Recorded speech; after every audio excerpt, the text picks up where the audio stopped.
أعوذ بالله من الشيطان الرجيم. بسم الله الرحمن الرحيم. الحمد لله، الصلاة والسلام على رسول الله، ثم أما بعد. السلام عليكم ورحمة الله وبركاته. برادران عزیز و مهربان و دوستداران زبان عربی، زبان قرآن و سنت، الحمدلله که ما و شما از کورس دویومی تعلیم زبان عربی 3 درس گرفتیم و حالا با یاردم الله تبارک و تعالی برای شما دوستان و خواهشمندان زبان عربی درس 4 را پیشکش خواهیم گردانید. حالا ما و شما در کورس دوم زبان عربی در درس 4 قرار داریم. الدرس الرابع، یعنی که درس 4. پیش از اونه که موضوع این درس را بخوانیم، اولا ما و شما باید در باره این درس معلومات داشته باشیم که این درس در چی باب یا در کدام موضوع صحبت میکند. موضوع این درس، موضوع اساسیش اتصال فعل ماضی با ضمایر می باشد، یعنی که فعل ماضی در ضمیرها می چسبد.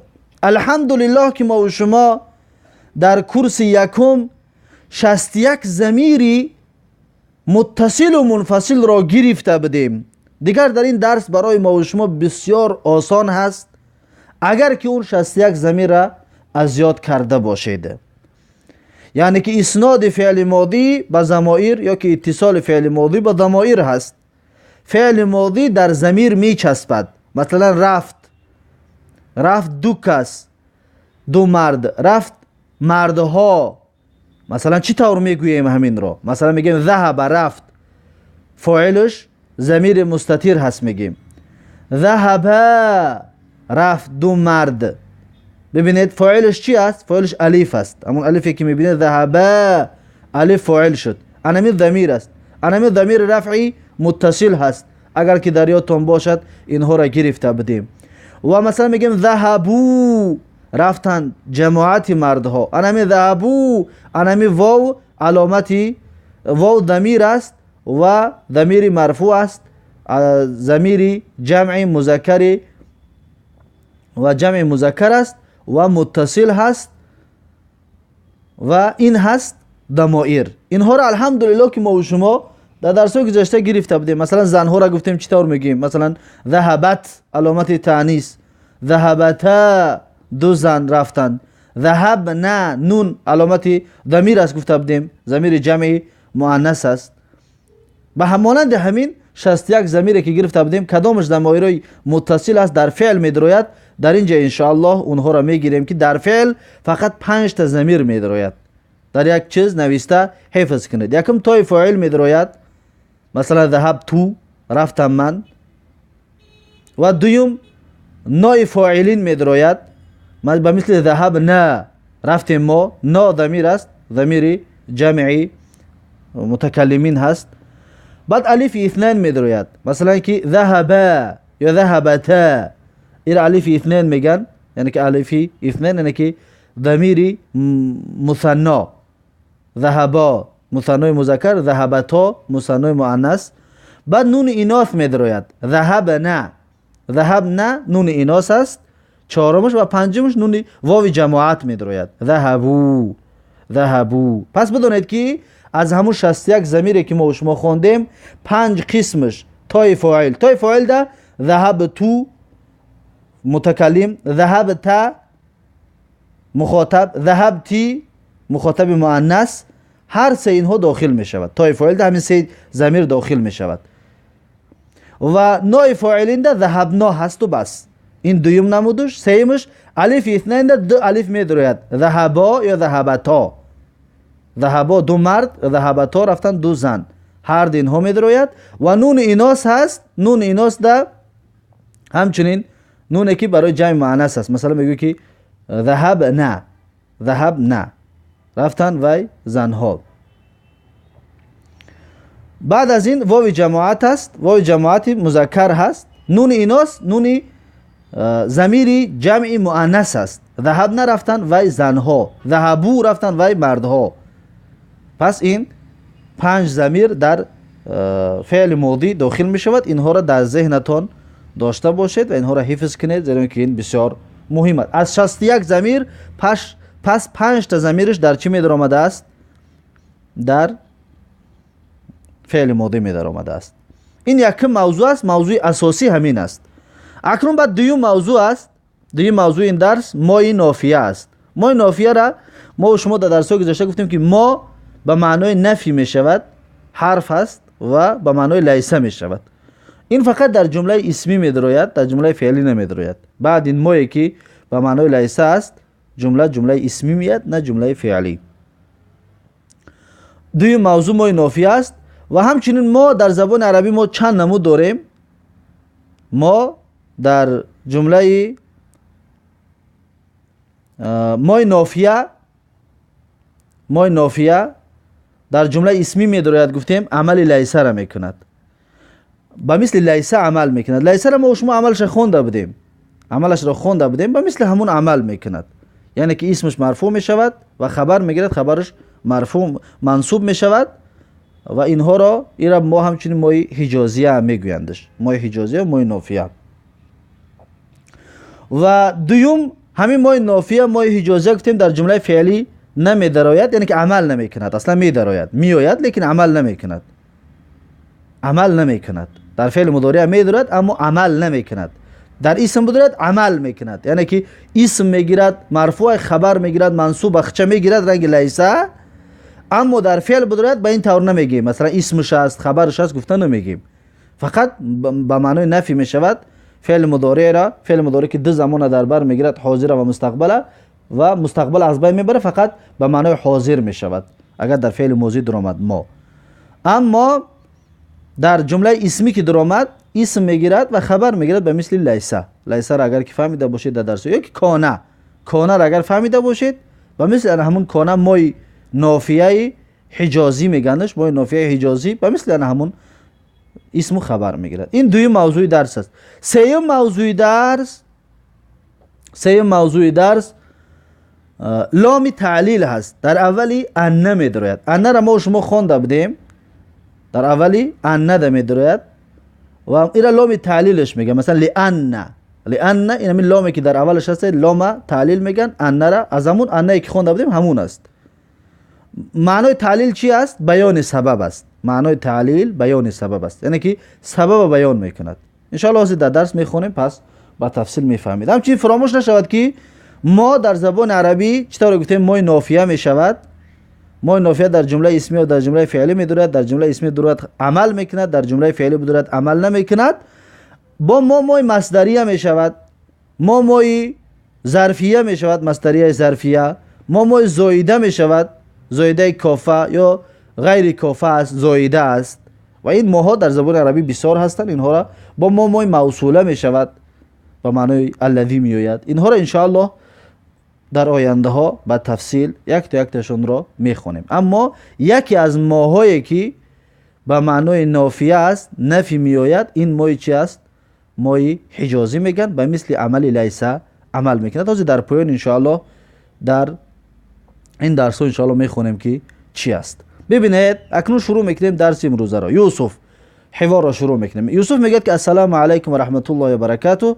ابراهیم میگه و علیکم السلام و رحمت الله و برکاته. اهلا و سهلا و مرحبا بك یا خالی، کیف حالک لعلک بخیر. ببینید یوسف سلام داد، ابراهیم جواب داد و در آخر ابراهیم گفت که خوش آمدی، اهلا و سهلا و مرحبا. این را در قسم یکم به تفصیل گفته بودیم اینها چه معنی دارند.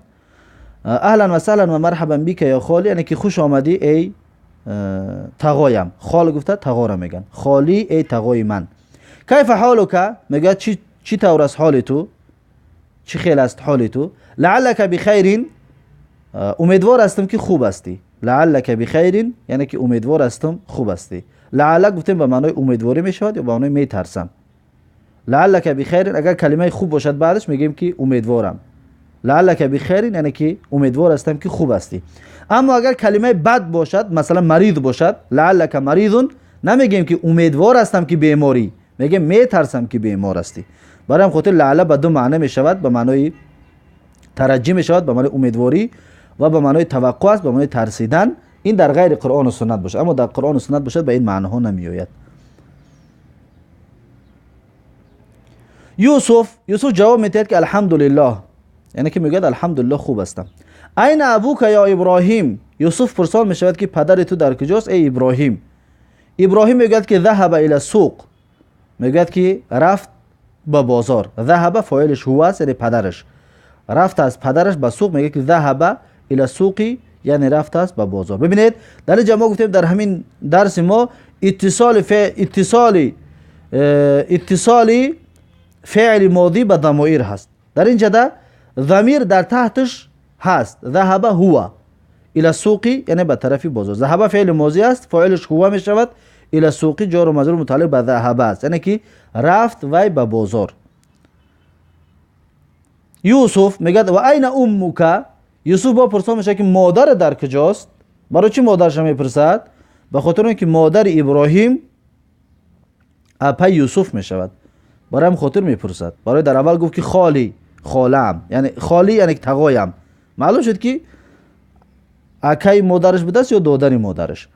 یوسف میگه و این امک، مادر در کجاست؟ ابراهیم میگه ذهبت الی خالتی زینب، میگه ذهبت یعنی که رفت.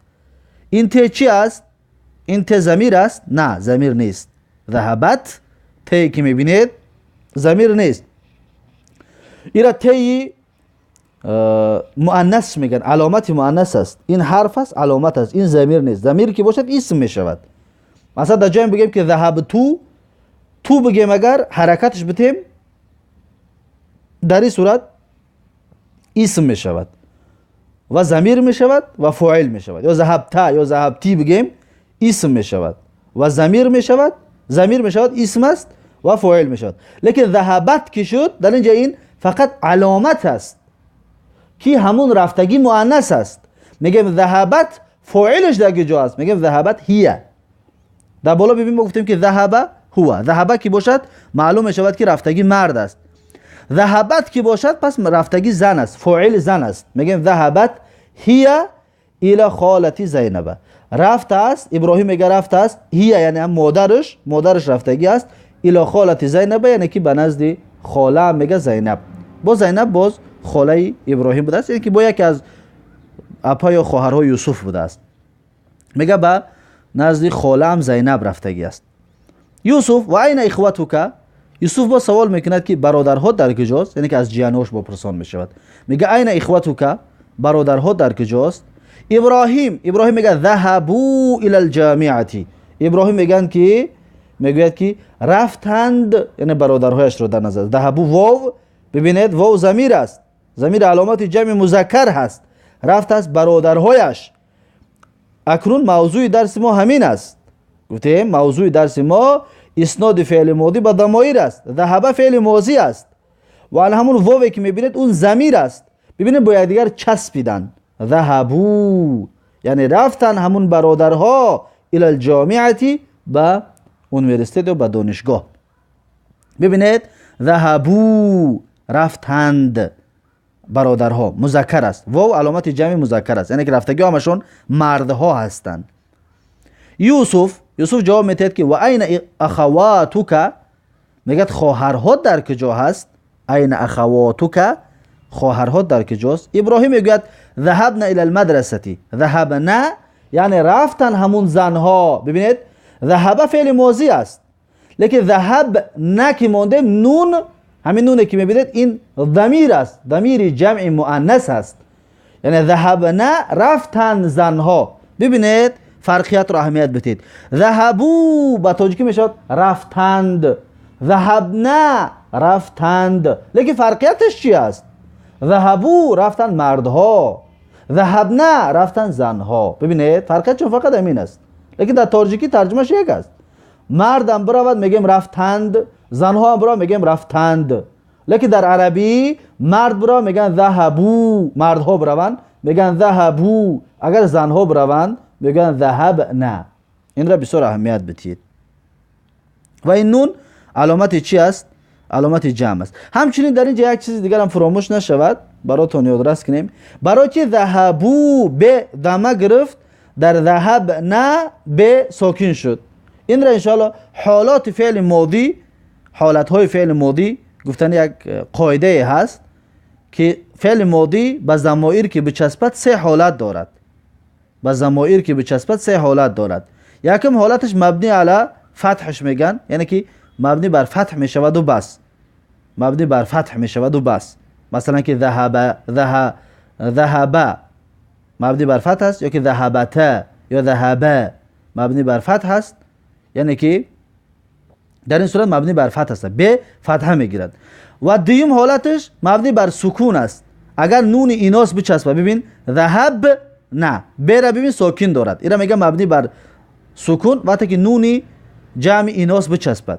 باز سوم حالت فعل ماضی مبنی بر ضم است. ببینید ذهبوا بره، ببینید آخرش به حرف بره ببینید دمه دارد، اینا میگن مبنی بر دم، مبنی بر دم. و وقتی که واو جماعت که بچسبد، در این صورت فعل ماضی مبنی بر دم می شود. اگر نون جمع مؤنث بچسبد، فعل ماضی مبنی بر سکون می شود، مثل ذهب نه. اگر که اینها نچسبد، مثلا الف باشد در آخرش، در این صورت، یا که هیچ چیز نچسبد، در این صورت فعل ماضی مبنی بر فتح است. مثلا ذهب یا ذهب رفتن دو کس، ببین مبنی بر فتحش میگویی. پس این آخر فعل ماضی همین سه حالت دارد. این را همچنین در ذهنتون داشته باشید. یوسف میگه ما ذهبت الى المدرسه اليوم؟ ما ذهبت الى المدرسه اليوم؟ میگه که آیا نرفتی تو مدرسه امروز؟ ببینید ما ذهبت یعنی آیا نرفتی تو. ذهب ببینید فعل ماضی است، مبنی بر سکون است. اگر بگویید ذهبت خطا است. ذهبتو ذهبو تا بگویید خطا است. ذهبی تا بگویید خطا است. باید بگویید ذهبت. این یک قاعده عمومی در این باره با گوشتون میرسانم، اهمیت بدید. اگر که ضمیر متحرک در فعل ماضی پیوست شود، فعل ماضی مبنی بر سکون می شود. ضمیر متحرک به مثل ذهب تو، ذهبت، ذهبتی، ذهب نه، اینها را ضمیر متحرکش میگن. اینها که بچسبد اگر ضمیر متصل متحرکن، اینها اگر که بچسبن فعل ماضی مبنی بر سکون می شود. ببین ذهب نه. ما ذهبت یعنی که آیا ما به معنای لا، یعنی که لیس نه، ما نافیه است. ما ذهبت آیا نرفتی تو الى المدرسه اليوم مدرسه امروز؟ آیا میگه امروز مدرسه نرفتی تو؟ اینجا ما اگر درس گذشته که یادتون باشه گفتیم که ما ذهبت که باشد یا لیس که باشد، یعنی که بعد حرف استفهام اگر که نافیه ها بیاید لا یا که ما یا که لیس، اگر همینا که بعد ایرا گفتیم منفی، ایرا استفهام منفیش میگن. استفهام منفی با بلا جواب گفته می شود. بلا درس گذشته یادتون باشد گفته بودیم بلا. پس ببینید در اینجا ابراهیم بلا میگوید. بلا شد یعنی که نرفته است. ما ذهبت آیا نرفتی؟ یعنی بلا شد یعنی رفته است. اگر تماما نرفته باشد میگوید نعم یعنی نرفتم. لیکن اگر رفته باشد، اگر بلا که بگوید معنیش همین است که بله رفتم. اگر در اینجا نعم میگفت یعنی که نه نرفتم. بلا که است معنیش که رفتم. میگه بله ذهبت و رجعت بعد الحصه الاولى. میگه که بله ذهبت رفتم من و رجعت و برگشتم من بعد الحصه الاولى بعد درس یکم، بعد قسمی درس یکم، بعد ساعتی درس یکم. ببینید ذهب تو فعل ماضی است، آخرش مبنی است. حرف ب آخری فعل ماضی را، آخرین حرف کلمه فعل ماضی ب است. ذهب تو ساکن است. برای چی؟ برای بعدش ضمیر متحرک تو پیوست شده است. یا رجع تو، رجع فعل ماضی است، عین آخری کلمه است. ببینید ساکن است. برای چی؟ برای تو ضمیر است، ضمیر متحرک است، پیوست شده است. برای همون رجع تو مبنی بر سکون میشه. این را بسیار اهمیت بدید. بله میگد ذهبت و رجعت بعد الحصه الاولى. بله میگوید رفتم و بازگشتم بعد حصه یکم. یوسف میگد لماذا رجعت؟ یوسف میگد برای چی برگشتی؟ رجعت، ببین بعدش تی ضمیر است، ضمیر متحرک برای همون آخر فعل ماضی ساکن گرفت.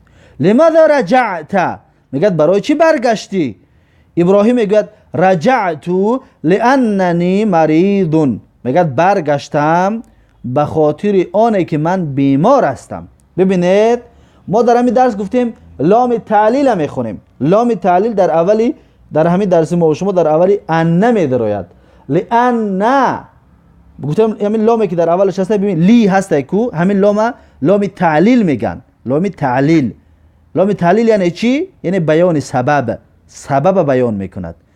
رجعت میگه من برگشتم. سببی برگشتنش چی بود؟ برای چی برگشت؟ میگه لاننی مریض. میگه زیرا اینکه من بیمار هستم. بیمار هست برای همون خاطر برگشتگی است، بازگشته است. برای همون خاطر میگه لاننی لام میارد. اگر همینجا بگوید که رجعت انی مریضون، بازگشتم من بیمار هستم میشود و کلمه در زبان عربی پره نمیشود، درست بگیم سالم نمیشود.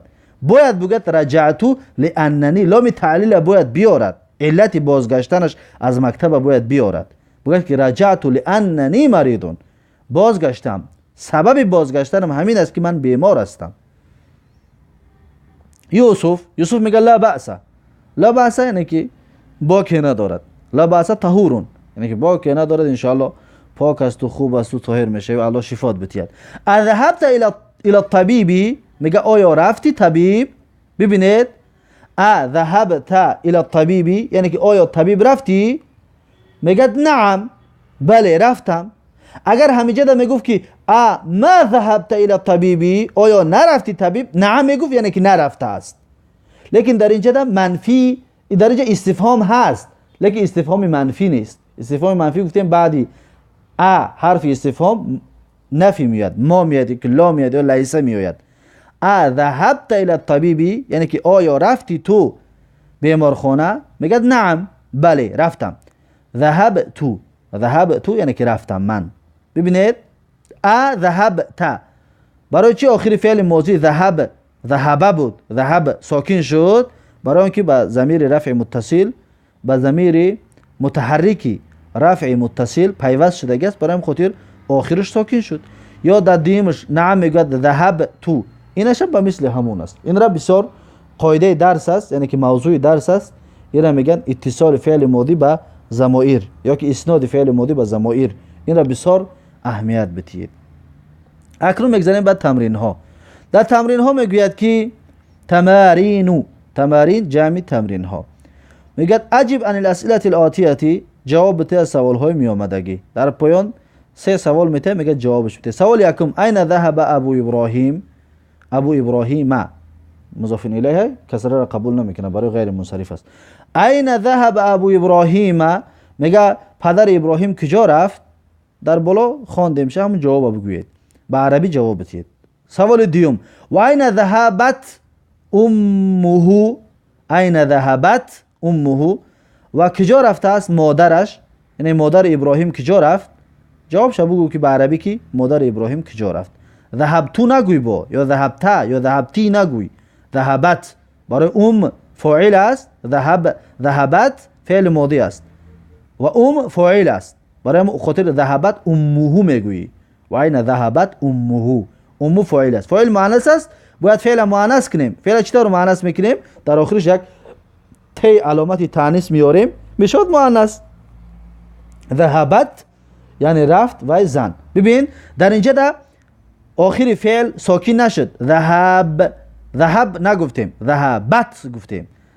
اگر که تای علامتی تانیث در فعل ماضی بدروید، فعل ماضی را تغییر نمیتید. ذهبت آخر ب فتحه می ایستد. اگر همینجا در تا اگر علامت ضمیر باشد، ذهب تو باشد، آخرش حرف ب ساکن می شود.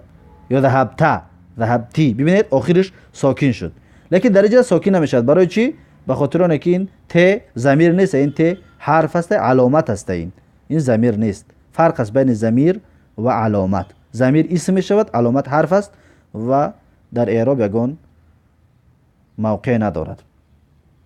سوال 3. متى رجع ابراهیم من المدرسه؟ میگه کی بازگشت ابراهیم از مدرسه؟ برای چی ابراهیمی گفته؟ ابراهیمو گفتیم برای فاعل رجع است. رجع برگشت. کی برگشت؟ ابراهیم. فاعل ابراهیم است، برای خاطر ابراهیمو میگیم. متى رجع ابراهیم من المدرسه، یعنی کی بازگشت ابراهیم از مدرسه. اکنون در بالا خوندیم که کی بازگشته است، همون را جوابش به عربی بگویید و یاد بگیرید گفتن را. میگذاریم بعد تمرین رقم 2. در تمرین رقم 2 میگه ضع هذه العلامة صح امام الجمل الصحيحة وهذه العلامة خطأ امام الجمل غیر الصحيحة. میگوید که ضع یعنی بگذار هذه العلامة، همین علامت صحیح را، یعنی که پتیچکه میمونی، علامت صحیح را امام الجمل الصحیحة، در پیش جمله‌ای که صحیح است. در اینجا 5 تا سوال میتید، کدامش که صحیح است پتیچکه میمونی، صحیح است میگویی. و هذه العلامه اکس ببین خطا، یعنی که علامت خطا، و همین علامت خطا رو میگه در پیش جمله هایی که غیر صحیح هستند در پیش همونها بمون. جمله هایی که غیر صحیح هستند. ببینید امام الجملی، امام مضاف است، جمله مضاف الیه است، برای هم خود جملی کسره میتیم میشه. لیکن غیری یا غیره یا غیرو کدامش میگیم؟ غیر صحیحاتی میگیم یا غیر صحیحاتی میگیم یا غیر رو صحیحاتی، کدامش میگیم؟ غیری میگیم. برای چی؟ به خاطر اینکه صفت جمله، صفت جمل است، برای همین خاطر غیری میگیم. غیری صفت است و مضاف است، از صحیحاتی مضاف الیه هست. اعراب همچنین بسیار اهمیت بدید. برای ازیر شاید بعضی اهمیت ندید، بخونند که امام الجملی غیر صحیحاتی یا غیر صحیحاتی بگید، لیکن صحیح درست همین است که غیر صحیحاتی، برای اینکه غیر صحیحاتی این صفت جمل است. جمل آخرش کسره است، غیری آخرش کسره می شود. اکنون 5 سوال بخونیم و کدامش که خطا است همون در علامتی خطا را بمونید، کدامش صحیح است علامتی صحیح را بمونید. مثلا میگه که سوال 1 ابراهیم ابن اخت یوسف. ابراهیم ابن الف در بالاش آ کردگی اون خطا است، الف باید به آ نوشته شود. ابراهیم ابن اخت یوسف. ابراهیم میگه پسر خواهر یوسف است. درست میگوید؟ اگر که درست بگوید پس علامت صحیح را بمونید. ما گفتیم که یوسف تقای ابراهیم است، پس درست میگفته است.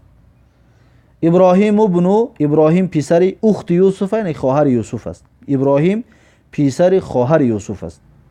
سوال 2 یوسف عم ابراهیم.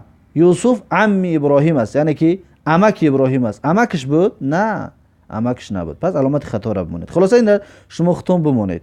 سوال 3 اخوات ابراهیم ذهبن الى المکتبه. یعنی که خواهرهای ابراهیم رفتند. ذهب نه، نون علامت جمع مؤنث است.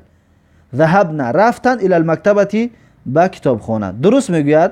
اگر درست گفته باشد علامت درست را بمونید، اگر خطا باشد علامت خطا را بمونید. در بالا خواندیم که کجا رفته بودند. رقم 4 اخوة ابراهیم ذهبوا الى الجامعه. میگه برادرهای ابراهیم رفتند انویرسیته، دانشگاه رفتند. درست میگوید؟ اگر درست بگوید علامت صحیح را بمونید، اگر خطا باشد علامت خطا را بمونید. رقم 5 ما ذهب ابراهیم الى الطبیب. میگه که ابراهیم نزد طبیب نرفته بود. اگر نرفته باشد در بالا خواندیم، اگر نرفته باشد بگوید که بله نرفته بود، علامت صحیح را بمونید. اگر رفته باشد علامت خطا را بمونید، بگوید که رفته بود، یعنی که نزد طبیب رفته بود. خلاصه اون علامت را شما خودتون بگذارید. رقم 3 تمرین رقم 3 ضع في الاماكن الخاليه فيما يلي الفعل ذهب واسنده الى الضمير المناسب. واسنده الى ضمیر المناسب. میگه که ضع یعنی بگذار فی الاماکن الخالیه در جایهای خالی، فی ما یلی در اون چیزی که در پایان میآید، الفعل فعل را بگذار. میگه فعل برای چی فعلش گفتیم؟ به خاطر اینکه مفعول به. مفعول به چی هستی؟ مفعول به ضع. ضع فعل امر هست، فاعلش انت. فی الاماکن الخالیتی این جار و مجرور هست، متعلق به ضع هست. فی الاماکن، فی حرف جار است، اماکن اسم مجرور، الخالیتی صفت اماکن هست. فی ما، فی با حرف جار است، ما اسم مجرور است. یلی جمله فعلی صله ما هست، ما به معنای الذی است. الفعل انا اکنون مفعول به ضع هست. ضع فی الاماکن الخالیتی فی ما یلی الفعل، یعنی بگذار در جایهای خالی که میآید فعل را. مفعول به ضع هست. فعل چی را؟ فعل ذهب را. و اسنده و مسند که میگه را، فاعل که میگه با ضمیری که مناسب است، فاعلش یک ضمیر مناسب بیار میگه و مسند کن همین فعل را با یک ضمیری که مناسب است. با ضمیر مناسب میگم چیکارش که؟ اسنادش که، مسندش که. مسند یعنی که اسناد کردن، یعنی که بچسبون یک ضمیر بعدش. در فعل همین فعل میگه بعدش یک ضمیر بچسبون، لیکن فعل ذهبه باشد. اکنون ببینید اینجا را میخونیم. رقم 1 میگه که الاولاد، اولاد فرزندها چطور میگیم؟ میگیم که رفت، یا رفت دو کس، یا رفتند. اولاد فرزندها میگیم ذهبوا الى الملعب، آخرش واو میمونیم. برای چی؟ به خاطر اینکه فرزندها بچه هستند، یعنی که بچه ها رفتگی هستند و آخرش واو میمونیم. واو علامت جمع مذکر بود، نه ضمیر جمع مذکر. الاولاد ذهبوا الى الملعب، یعنی که فرزندها رفتند به جای بازی میکردگی، به ملعب. ملعب استادیون رو میگویند. میگه فرزندها رفتند به استادیون، یعنی که استادیون رفتند. رقم 2 الطالبانی، دو طلبه. الطالبات، نه الطالبات یعنی که طلبه ها، طلبه های دختری. اگر دخترها رفته باشن چی میگیم؟ ذهبوا، رفتن بچه ها هست. اگر دخترها باشه چی میگیم؟ ذهب نه. میگیم الطالبات ذهبنا الى المدرسه، یعنی که دانشجو دخترها مدرسه رفتن. رقم 3 المدرس الى الفصل، مدرس در اینجا چرا میمونیم؟ رفت، یک هست، پس میمونیم که المدرس ذهب الى الفصل، مدرس رفت به صنف. ذهب را فعلش چی است؟ هو است، هو به ضمیر برمیگردد. المدرس ذهب الى الفصل یعنی که ذهب هو الى الفصل، در اصل هو را نمی نویسیم، لیکن المدرس ذهب الى الفصل یعنی که مدرس رفت به صنف. رقم 4 انا من، اگر بگی من رفتم چطور میگویی؟ من رفتم میگویی که انا ذهبت، انا ذهبت الى المطار، میگوید که من رفتم به فرودگاه، به ایرپورت. مطار فرودگاه را میگن. میگوید من رفتم به ایرپورت. رقم 5 اختی یعنی خواهر من. اگر زن رفته باشه چطور میگویی؟ میگویی ذهبت، علامت تانیث میمونی تا اینکه بدانی که رفتگی آدم زن است. اختی ذهبت الى المطبخ، میگه خواهر من رفت به آشخانه. مطبخ گفته آشخانه را میگن. میگه خواهر من آشخانه رفت. رقم 6 این کجا؟ انت تو. بدجا باید بمونیم که کجا رفتی تو. میگیم این ذهبت، این ذهبت انت یعنی کجا رفتی تو. این ذهبت خودش میشه کجا رفتی تو. انت تاکید است که برای چیزی اینجا انت را آورده است تو اینکه بگی که رفتی تو، خطاب کنی. اگر مرد باشه میگی این ذهبت، کجا رفتی تو. اگر زن باشه میگی این ذهبتی، کجا رفتی تو زن. این بود تمرین رقم 3. بگذاریم بعد تمرین رقم 4. در تمرین رقم 4 میگه صحح الجمل الاتیه، میگه درست کن جمله های می آمدگی را. اکنون معلوم شد که 6 جمله که در پایین میارد این 6 جمله خطا است، باید ما خودمون درستش کنیم. اهمیت بدید، خطاش بفهمید که کجاش خطا است. ببینید یا تا میخونیم خطاش اهمیت بدید.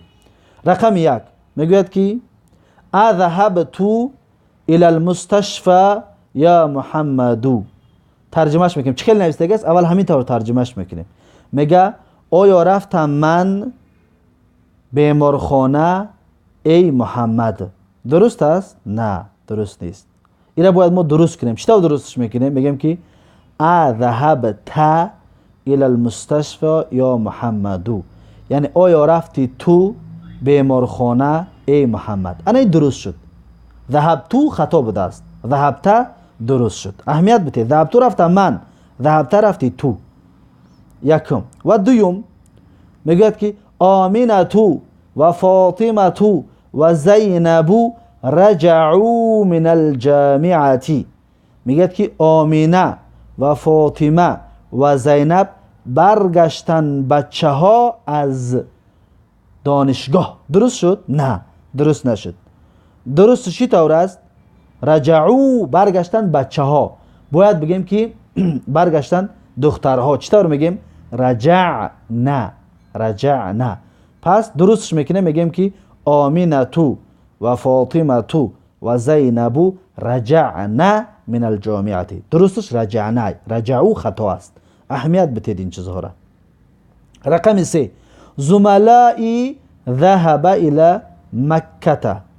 میگه که دوستای ما رفت مکه. درست است؟ نه.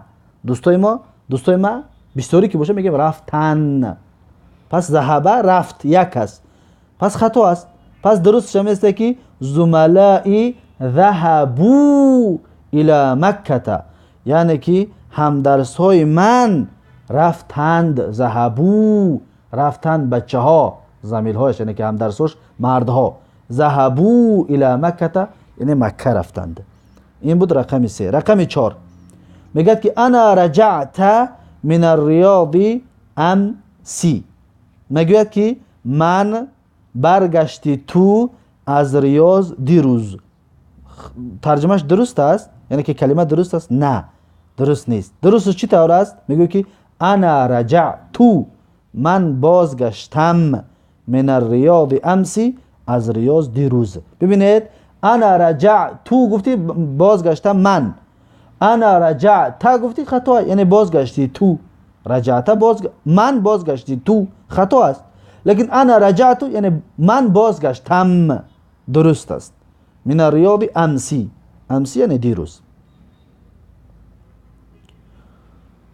رقم 5 مریم و بناتها ذهبت الى جدته. میگه که مریم و دخترهایش رفت یک زن به جده. درست است؟ نه خطا است. ذهبت خطا است. باید چی بگیم؟ ذهب نه. برای مریم قطعی دخترهاش بسیاری زنها رفتگی هستند. پس میگیم که مریم و بناتها ذهبنا الى جدته، یعنی که مریم و دخترهایش رفتن همین زنها به جده. اهمیت بتید. خطاش ذهبت خطای، ذهب نه درسته. رقم 6 امی قال انا مریض. مادر من گفت من بیمار هستم. مادر من گفت مرد من بیمار هستم. درست است؟ نه خطا است. باید چی بگوید؟ بگوید امی قال برای مرد است. زن باشه چی میگیم؟ قالت. امی قالت انا مریضون. مریضون مرد است. زن باشه چی میگد؟ مریضتون. پس در اینجا دو خطا بوده. امی قالت میگیم، انا مریضتون. هر دوش درست میکنیم. پس این بود تمرین رقمی 4. میگذاریم بعد تمرین رقمی 5. در تمرین رقمی 5 میگوید که اجب عن الاسئله الاتیه بالنفی مستعملا ما. میگوید که جواب بده از سوالهای می آمدگی با نفی، با انکار کردن. نفی یعنی انکار کردن، انکار کن. مستعملا ما، استفاده بر کلمه ما را. استفاده بر تو میگد کلمه ما را. ما را استفاده. مای چی را؟ مای نافیه را. گفتیم مایی که به معنای نفی است، به معنای لیسه است، به معنای لا است، به معنای نه است. انا همون را میگه استفاده بر. ببین میگوید که رقم 1. در رقم 1 میگوید که اذهبت الى المدرسه امسی. میگوید که آیا رفتی تو مدرسه دیروز؟ دیروز مدرسه رفتی میگه. باید تو بگویی که نه من نرفتم. چطور میگویی؟ میگویی که لا ما ذهبت الى المدرسه امسی. امسی را برای چه امسی گفتیم؟ برای مبنی بر کسر است. اگر که دیروز گذشتگی را در نظر داشته مبنی بر کسر است، مبنی می شود برام خاطر مبنی بر کسر امسیش میگیم. اصلا ظرف است باید امسا بگیم، یا که مثلا ظرف منصوب باید بخونیم، ولی که برای چی کسرش میخونیم؟ به خاطر اینکه مبنی است. اینا در یادتون داشته باشید. همچنین مبنی تا ان شاء الله بعد آینده میخونیم مبنی چطور است، کدام اسم و کدام چطور است، ان شاء الله در آینده بعد مبنی رو میخونیم. در همه جا امسی امسی میشود، تغییر نمییابد. یعنی میگد که اذهبت الى المدرسه امسی، آیا میگد دیروز مدرسه رفتی؟ باید تو بگویی که ما قطعی استفاده بری، بگی نه نرفتم، لیکن ما را استفاده بری. میگویی که لا ما ذهبت الى المدرسه امسی، میگد نه نرفتم من مدرسه دیروز مدرسه نرفته بوده است.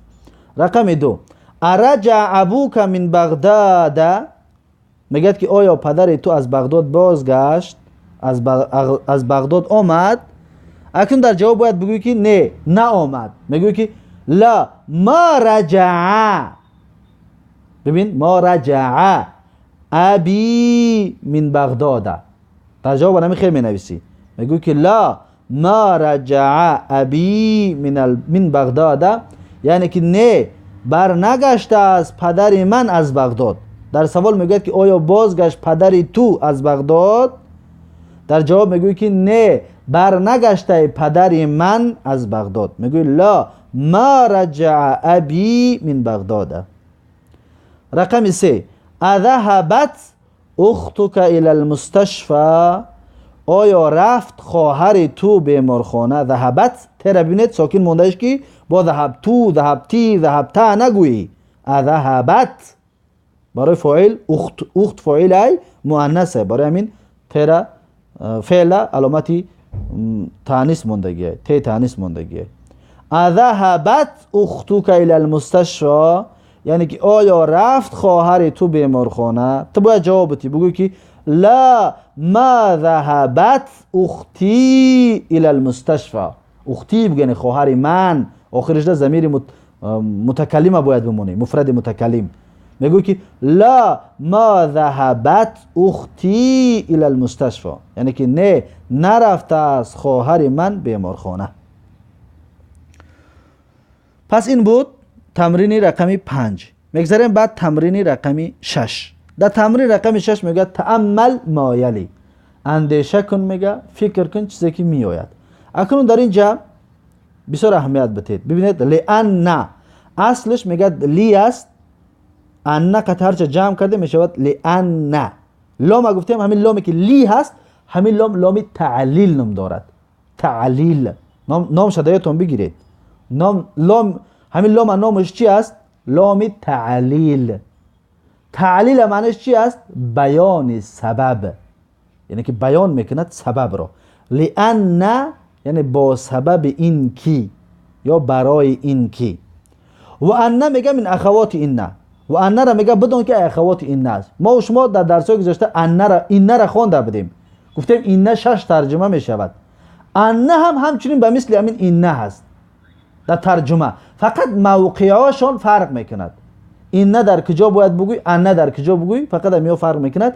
لیکن اگر لام اگر که درآوردیم در اولش، این گفتن جایز، این گفتن جایز نیست، باید بگیم لأن.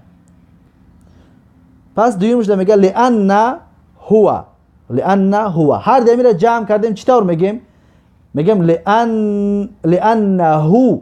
این را در درس گذشته خونده بودیم. ان هو را جمع کنیم، اگر ضمیری هو منفصله متصله میره میگیم انه.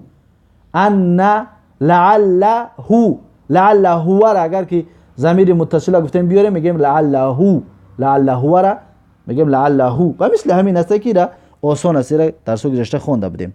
لأن قطعی هو هرچه جمع کرده میشه لأنه، یا لأن با هی هرچه جمع کرده میشه لأنها. همچنین لأن را با انت جمع کرده میشه لأنک، یا لأن را با انتی جمع کرده میشه لأنکی. خلاصه این آسان است، این را درس گذشته خونده بودیم. اکنون میگه رجع حامد من المدرسه لأنه مريض، میگه که بازگشت حامد از مدرسه. برای چی بازگشت؟ سببی بازگشتنش چی بود؟ میگه لانه مریضون، زیرا اینکه همون حامد بیمار است. ببینید لانه، لی بیان میکند سبب را. اهمیت بدید، در همه جا نمیوید، برای بیان سبب میوید. بیان میکند سبب را. همچنین لی حرف جار هست، اهمیت بدید. با نگید که حرف جار است تو خلاص. لی حرف جار هم هست و در بعض جا حرف جار است تو خلاص. در بعض جا حرف جار است لیکن به معنای چی است؟ به معنای تعلیل هست. این را بسیار اهمیت بدید. بعد از جدا لام حرف جار است به معنای تملیک است. لام ملکش میگم، مثلا لله، لام همین لام حرف جار است لیکن لام با لام ملکش میگن، یعنی که ملک از آن الله هست، صاحب همه چیز الله هست.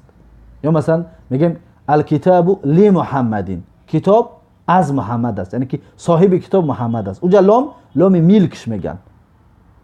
انا اکنون اینجا لام تعلیلش میگن، لام تعلیل، بیان سبب. لانه مریضون، زیرا اینکه همون حامد میگه مریض است. مریضون برای چی مریضون گفتیم؟ مریضن نگفتیم، مریضین نگفتیم. برای اینکه ان اسم میگیرد، هو ضمیر اسمش است باید منصوب شود، خبر میگیرد مریضون خبرش است باید مرفوع شود. این درس گذشته است، یک یادرس براتون پیشنهاد کردم، اما درس گذشته را بسیار در ذهنتون داشته باشید. میگه رجعت آمنه من المدرسه لانها مریضه. میگه که بازگشت آمینه از مدرسه، زیرا اینکه همون آمینه، ببین لانها آمینه مؤنث که از، زن که از، ضمیری متصلی مؤنث میارد، مؤنث غایبه. لانها مریضه، ببینید مریض، اگر مرد باشه مریضون، زن باشه مریضه.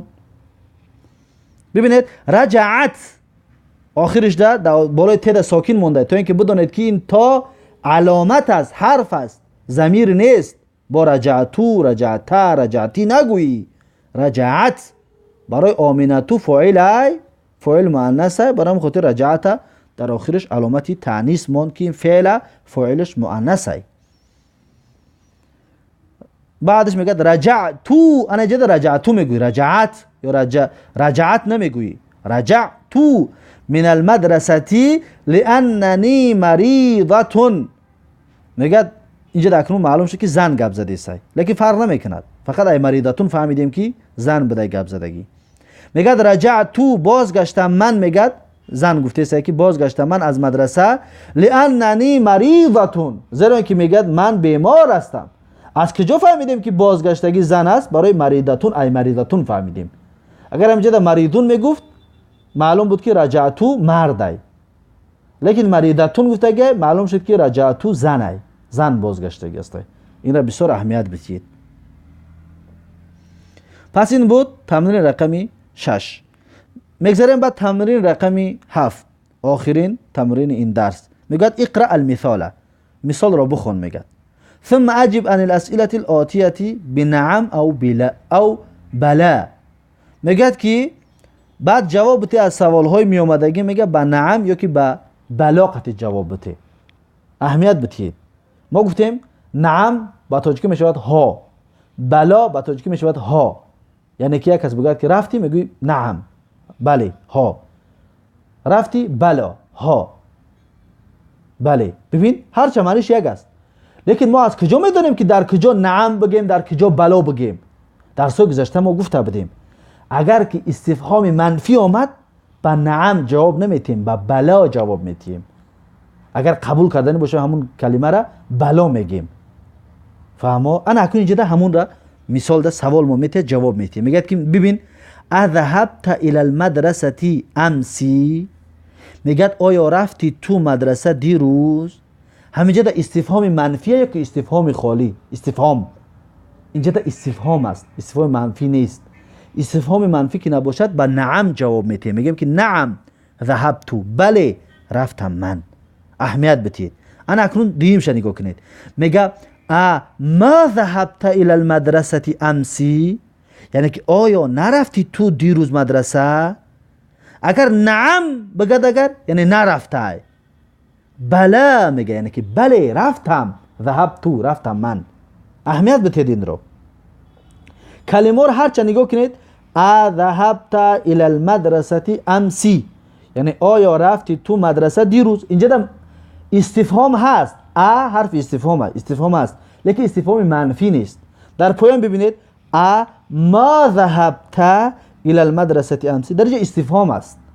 استفهام که باشد اگر رفته باشه میگیم بله، اگر نرفته باشه میگیم نعم. یعنی نعم که گفتی یعنی نرفتی، بلا گفتی یعنی که رفتی.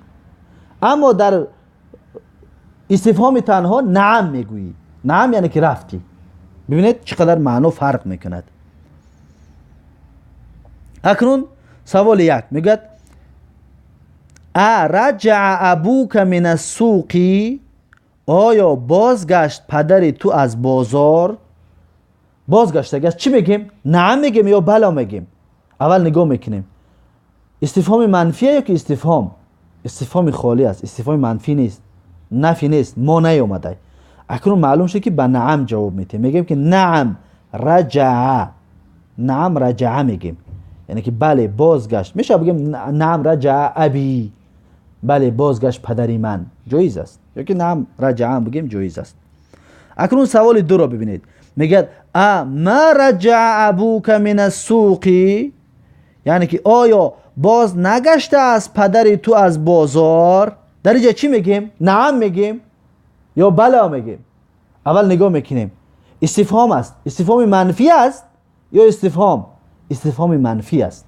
استفهام منفی که باشد پس معلوم شد که در اینجا ما به بلا جواب میتیم. اگر که بازار آمدگی باشد، اگر پدرت آمده باشد میگوی بلا رجع ابی، یعنی که بله پدر من بازگشت. اما بگوی که لا نعم، بگوی نعم یعنی که باز نگشته. ببین فرقیت رو ببین، اگر بگوی نعم یعنی پدرت نیامده حالی، اگر بگوی بلا یعنی پدرت آمده است. هر دوش معناش یک است لیکن فقط در جواب فرق میکنه که نعم برای نیامدن و بلا برای آمدن. رقم 3 میگه اذهبت، اینجا ذهبت میگیم برای چی؟ برای لیلا فاعل است، فاعل مؤنث است. فاعل مؤنث که باشه اون تی که است، اون علامت ای، اون ضمیر نیست. ذهبتو، ذهبتا، ذهبتی نگید. اذهبت لیلا فاعل مؤنث است. اذهبت لیلا الی الجامعه، میگه آیا لیلا اون دانشگاه رفت؟ در جواب چی میگوییم؟ نعم میگویم که بلا. اول نگاه میکنیم که استفهام خالی است، یعنی که استفهام منفی نیست، استفهام است و بس. استفهام ما نیومده، نفی نیومده. پس معلوم شد که میگیم که ذهبت لیلا الی الجامعه، در جوابش میگیم که نعم ذهبت، نعم ذهبت یعنی که بله رفته است. ذهبت میگیم فاعلش هی یعنی لیلا. نعم ذهبت آخرش ته میمونه برای فاعل مؤنث است. این نازکی را بسیار اهمیت بده. ببینید همینجا اگر که همین لیلا نباشد چی قدر بسیار خواندش میتونه میشود که اذهبتو اره میگیریم برای که که باشد ذهبت ذهبتی میه بس دو نمود میشود. اگر انا باشد مثلا ذهبتو رفتم من، ذهبت رفتی تو مرد، ذهبتی رفتی تو زن، سه نمود شد نه. اکنون ته تانیس که باشد ذهبت، ببین همش یه نمود نوشته میشود. فقط ای معنا اهمیت میتیم که در چی باره است، چی گفته است و چی گفتنی باشیم، همون قصد منقطع استفاده میبریم. اکنون رقم 4 میگه اما ذهب اخوک الى الریاض، میگه که آیا نرفته است برادر تو ریاض، پایتخت عربستان سعودی. میگه آیا نرفته است برادر تو ریاض؟